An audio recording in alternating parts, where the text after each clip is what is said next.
एबे आंचलिक पाणीपाग विज्ञान केन्द्र पाखर एक बड़ खबर सामूक आसूची। पुणी आसूची बड़ वर्षा 24 घंटा भितर लघुचाप रूप नेब घूर्णिबलय। भिडियोटी को शेष पर्यंत देखा सहित चैनल नुआ थे चैनल सब्सक्राइब कर बेल चिन्ह दबाई रखु। सूचना अनुसार पुणी आसूची बड़ वर्षा आसंता 24 घंटा भितर लघुचाप रूप नेब उत्तर पश्चिम बंगोपसागर एवं ओडिशा उपकूल सृष्टि घूर्णिबलय प्रभाव राज्य में प्रबल वर्षा अति प्रबल वर्षा संभावना रही।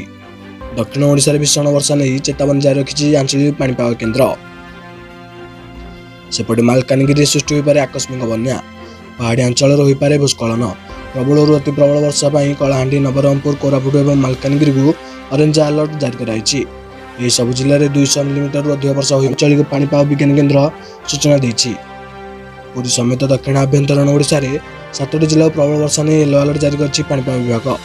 कालिठू वर्षार परिमाण बढ़िया सह विस्मृति बढ़ दक्षिण आभ्यंतरीण ओडिशा रे 12 जिला को येलो अलर्ट जारी कराई।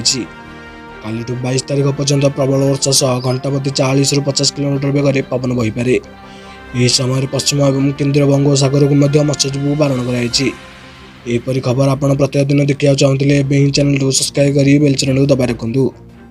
Bureau report future TV.